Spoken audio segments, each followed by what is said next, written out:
आज मैं एक ऐसी बाइक के बारे में बात करने वाला हूँ जो कि बहुत से लोगों की पसंद है एंड उसका नाम सुनते ही सभी खासकर लड़के जो है ना, जो आजकल की जनरेशन के, उनका तो एकदम ऐसा हो जाता है कि भाई ये बाइक नहीं है तो फिर क्या ही है, ये बाइक तो हमको लेनी ही लेनी है। या उनके दिमाग में एक बहुत सेक्सी सी इमेज बन जाती है।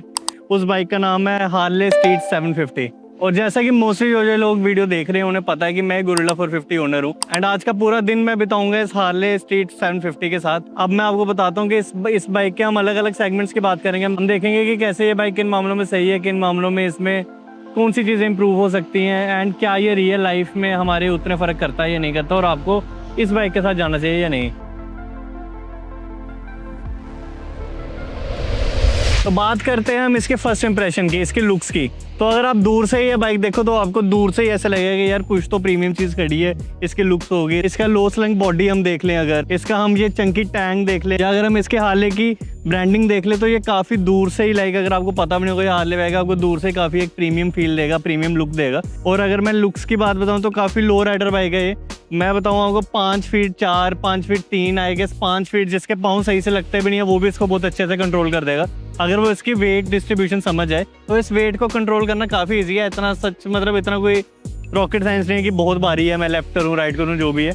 मैंने जो फील करा है, जैसे मैं इसको फील करता हूँ, मैं इस बाइक को अगर मैं ऐसे बैठता हूँ तो इसकी तो जैसे कंफर्ट है, जो इसके बैठने का स्टाइल है, या अगर मैं इसको बाइक को सीधा करता हूँ तो जितना मैं देख पा रहा हूँ तो इतना सच कोई हैवी है नहीं।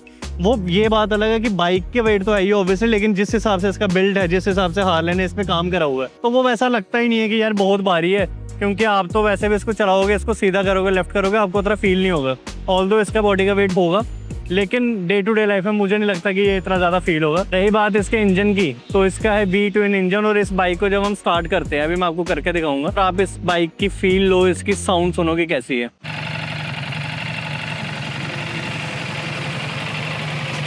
तो इसकी साउंड जो मैंने एक्सपीरियंस करी है वो काफ़ी मैच्योर है, काफ़ी वैसी नहीं है कि जो कान में चुभेगी। काफ़ी स्वीट सी आवाज़ है, अगर आप सुनोगे आपको अच्छा लगेगा, अगर लाउड भी होगा तो आपको अच्छा लगेगा। एंड लोग तो काफ़ी एग्जॉस्ट वगैरह चेंज करवाते हैं, वो कराने से बहुत डबल, लाइक इसके तो 10x आवाज़ चली जाती है, लेकिन जो इसकी अपनी आवाज़ है वो बहुत सही है, बहुत अच्छी लगती है। रही बात सिटी राइड की, तो क्योंकि मैं गोरिल्ला चलाता हूँ, तो जब मैंने आज ये बाइक चलाई थी तो जब मैं 2 गाड़ियों के बीच से निकाल रहा था, जब मुझे ऐसा लग रहा था कि काफ़ी एकदम से मोड़ आ गया है या कुछ भी ऐसा लग रहा था, तो मुझे थोड़ा सा कॉन्फिडेंस की कमी लग रही थी। मुझे ऐसा लग रहा था कि हो सकता है मुझसे संभाली ना जाए। ड्राइविंग में सरप्राइजिंगली जो इसका क्लच है वो काफ़ी मैनेजेबल है, मतलब आपको ऐसे दम नहीं लगाना पड़ता, आपका हाथ नहीं सकता इसको बाइक को चलाने में। एंड जब मैंने सिटी में ये बाइक चलाना शुरू किया था, स्टार्टिंग के 2-3 मिनट मुझे अजीब लगा क्योंकि मैं एक दूसरी बाइक से आता हूँ, लेकिन ये बाइक चलाने के 5 से 10 मिनट के बाद में मेरा मतलब काफ़ी कॉन्फिडेंस में फील कर रहा था, काफ़ी अच्छे से मैं इसको चला पा रहा था। और मेरे को थोड़ी सी दिक्कत हो रही थी जब गाड़ियाँ बिल्कुल पास आ रही थी और मेरे को बिल्कुल ऐसे कट मार के निकालना पड़ रहा था, तो उसमें दिक्कत हो रही थी। बट इतना मैं कॉन्फिडेंस से बोल सकता हूँ, अगर मैंने एक दिन ये बाइक चला ली पूरे, तो दूसरे दिन से उसमें भी मेरे को कोई इशू नहीं आएगा। तो सिटी राइड में तो ये बहुत सही बाइक है। एंड कोई वेट डिस्ट्रीब्यूशन इतनी वैसी नहीं है, लाइक इसकी बहुत सही वेट डिस्ट्रीब्यूशन है, आपको कोई दिक्कत नहीं आएगी, आप इजीली वहाँ से संभाल लोगे। रही बात हाईवे की, तो मैं अभी दूर आया हूँ, मैं एक मंसल को जा रहा था जम्मू से, मैं जम्मू के लोगों को पता होगा। तो ये बिल्कुल एक हाईवे रोड है, हाईवे रोड पर मैं ईजी इसको 70-80 की स्पीड में क्रूज़ करता हूँ एंड बिल्कुल मेरे को एफर्टलेस, बिल्कुल कोई दिक्कत नहीं, कोई पीठ में दर्द नहीं, कोई कुछ नहीं, थकावट के बिना मैं विद माई पिलियन हमें ज़ीरो इशू है। एंड हम ईजिली बहुत आराम से बाइक चलाते जाते हैं यहाँ पहुँचे। तो हाईवे में जितना ये सिटी में अगर मैं इसको बोलूँ कि बहुत कंफर्ट है, तो उसे 2x तो ये हाईवे में, कि हाईवे में इतने मज़ेदार है कि आपको कोई दिक्कत नहीं होगी। नेक्स्ट हम सबसे इंपॉर्टेंट पॉइंट पे आते हैं, वो है कम्फर्ट। कम्फर्ट के मामले में ये जो राइडर है उसके लिए तो कंफर्टेबल है ही। इनफैक्ट मेरे साथ एक पिलियन है मेरे साथ, और वो पीछे बैठा रहा, उसने सीट रेस्ट भी लगाया। मोस्टली जो बाइक लेते हुए सीट रेस्ट नहीं लगाते, लेकिन अगर आप एक पिलियन के साथ ट्रैवल करने वाले हो तो मोस्ट रिकमेंडेड है कि आप ये सीट रेस्ट लगाओ। एंड उसके लिए भी काफ़ी कंफर्टेबल थी। लाइक इतने दूर हम आए हैं, इतने जाम से निकलते हुए हमें ज़ीरो इशू हुए हैं, तो राइडिंग के हिसाब से, कंफर्ट के हिसाब से ये बहुत सही है। रही बात इसकी माइलेज की, रही बात इसके मेंटेनेंस कॉस्ट की, तो मेरे साथ मेरा एक दोस्त है जिसकी ये बाइक है, जो इसको लास्ट 2 सालों से चला रहा है एंड वो अच्छे से समझा पाएगा कि इसकी मेंटेनेंस कॉस्ट क्या है, इसकी माइलेज क्या है एंड इसमें क्या क्या चीज़ें जो उसे पसंद नहीं आई हैं। तो एक बार हम उसी के मुंह से सुनते कि ये कैसी है और इसमें कौन कौन सी चीज़ों के ड्रॉबैक्स हैं। अब जैसे मैं लास्ट 2 साल से ये चला रहा हूँ, तो अब मेरे को इसका काफ़ी आइडिया हो गया, मेंटेनेंस कॉस्ट का भी मेरे को काफ़ी आइडिया है। तो जैसे कि इसकी मैंने जब सर्विस करवाई थी, तो फर्स्ट सर्विस क्या, इसकी मोस्टली सारी सर्विस जो होती हैं वो इसकी 10,000 की होती है। अब देखा जाए तो 10,000 रुपया साल के अकॉर्डिंगली अगर देखा जाए 12 महीने के लिए वो कोई इतना ज़्यादा नहीं होता। 10,000 रुपया महीना इसकी सर्विस कॉस्ट आती है। और मोस्टली जैसे बाकी बाइकों में भी आज की डेट में देखा जाए, जैसे गोरिल्ला होगी जो कि ये चला रहा है, और नॉर्मल बाइक्स भी जो हैं वो 10,000 ही सर्विस पहुंच जाती है, किसी की 9,000 होगी या 8,000 होगी। सर्विस कोई एज इन मेरे को इसमें कोई लगता नहीं है। बाकी माइलेज इसकी आ जाती है मेरे को हार्डली, अगर मैं ज़्यादा चला लूँ तो 18 के आसपास इसकी माइलेज मेरे को दे देता है। वो आपकी चलाने की कैपेबिलिटी पे भी चलता है कि किस तरह से आप चला रहे हो। मेरे जैसे मैं चलाता हूँ रोड पे या जैसे भी है, मेरे को 18 के हिसाब से माइलेज देती है। इस बाइक में जो चीज़ें मेरे को पसंद नहीं आई वो है इसका ग्राउंड क्लियरेंस। और काफ़ी लोग बोलते हैं, जैसे इसने भी ऐसे बोला कि अभी जैसे इसको साइलेंसर की आवाज़ इसकी अच्छी लगी, बट मैं एज अ ओनर मेरे को इसकी साइलेंसर की आवाज़ इतनी अच्छी लगती। जो पहले मैंने साइलेंसर ना, हालांकि वो बड़ा ज़्यादा इसकी आवाज़ निकालता था, वो सिर खाने वाली आवाज़ भी होती थी। नॉर्मल बाकी जो हार्ले के साइलेंसर्स हैं उनकी आवाज़ ज़्यादा बेटर है कंपैरेटिवली इस बाइक के। हालांकि इससे एक ऊपर वाला मॉडल भी आता है, एक स्ट्रीट रॉड करके, उसकी जो साइलेंसर की आवाज़ है वो भी ज़्यादा बेटर है। ऊपर के जो मॉडल हो गए जैसे 48 हो गया, आयरन हो गया, जो उनमें साइलेंसर दिया हुआ है वही साइलेंसर इसमें भी देना चाहिए था, ताकि इसकी साइलेंसर की आवाज़ भी अच्छी लगे।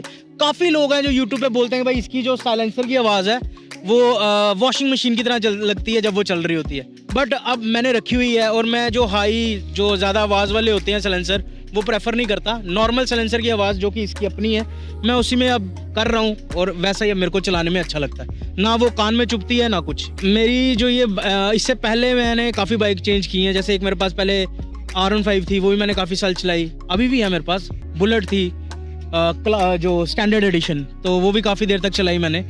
इस बाइक में जो मेरे को इसका राइडिंग पोजीशन बड़ा अच्छा लगता है। हर बाइक का अपना होता है। ये क्रूजिंग के लिए बड़ी अच्छी है। जैसे अभी हम काफ़ी दूर अपनी मेन सिटी से हम कम से कम भी ज़्यादा नहीं तो 40-50 किलोमीटर आएंगे, पर थकावट 1% भी नहीं। राइड कंट्रोल जो मतलब ग्रिप है इसकी रोड पे टायर्स की, वो भी अच्छी है, क्योंकि पीछे वाला जो इसका टायर है वो काफ़ी मोटा है, तो उस अकॉर्डिंगली ये बाइक कंफर्टेबली क्रूज करने के लिए काफ़ी अच्छी है। अगर मुझे पर्सनली कोई बाइक लेनी हो एंड मेरे पास 450 सीसी ऑलरेडी है एंड मुझे उसके बाद एक हायर सीसी की बाइक पे जाना है जिसमें पावर भी हो, जिसमें अच्छी माइलेज भी हो, जिसमें कंफर्ट भी हो, तो मैं 100% इस बाइक के साथ जा सकता हूँ, 200% इस बाइक के साथ जा सकता हूँ। बट कोई अगर ऐसा बंदा है जिसके पास अभी स्कूटी है, जो अभी फर्स्ट बाइक ले रहा है और वो सीधा ही बोलता है कि मुझे ये बाइक लेनी है, वो ले सकता है। वो विद टाइम इसके साथ कंफर्टेबल हो सकता है, तो हो सकता है 2-3 दिन उसको लगे, 5 दिन लगे। बट मेरे हिसाब से पहली बाइक आएगी हर किसी की एक छोटी सीसी की बाइक होनी चाहिए। एंड आप जा सकते हो, आपकी मर्जी है, लेकिन अगर आप प्रैक्टिकलिटी देखते हो, अगर आप कॉलेज स्टूडेंट हो तो आप इसके साथ मत जाओ। अगर हम देखें मेंटेनेंस को वजह माइलेज, लेकिन अगर आप ऐसे हो जिसको बाइकिंग पसंद है, जिसको घूमना है, जिसको मजे करने लाइफ में, तो इस बाइक के साथ आंखें बंद करके जाओ। बहुत क्रेजी बाइक है। और आप बताना आपको ये बाइक कैसे लगी। तो अगर मैं एंड पर आऊँ और अगर मैंने ये देखा कि इसके माइलेज कैसी थी, इसकी मेंटेनेंस कॉस्ट कैसी थी, अगर आप एक स्टूडेंट है और अगर आप चाहते हैं कि आपको एक बाइक लेनी है, तो आई रिकमेंड कि आप वो चीज़ देख लो कि आप इस पर इतना स्पेंड कर पा रहे हो। क्योंकि मेरे टाइम पे जो स्टूडेंट है, जेब पे कुछ भी नहीं होता था एंड बाइकें लेकर घूमना, ये करना वो करना, थोड़ी सी दिक्कत वाली फील हो सकती है। लेकिन अगर आप कोई ऐसे हो जिसको कोई दिक्कत नहीं है, जिसको मज़े करने हैं लाइफ में, घूमना है, चिल करना है, जिसको कंफर्ट अच्छा लेना है, सब कुछ लेना है, मैं इनफैक्ट अगर आपकी जगह और मुझे अब अगर बाइक लेनी हो और मेरे आगे ऑप्शंस हो, तो मैं 300% 500% बाइक के साथ जाऊँगा। बहुत अच्छी बाइक लगी मुझे। और अगर किसी के कोई क्वेश्चन है इस बाइक को रिलेटेड, प्लीज़ कमेंट करना, मैं हर कमेंट का रिप्लाई देता हूँ। और ऐसे बने रहो हमेशा हर वीडियो के लिए। Thank you so much, bye.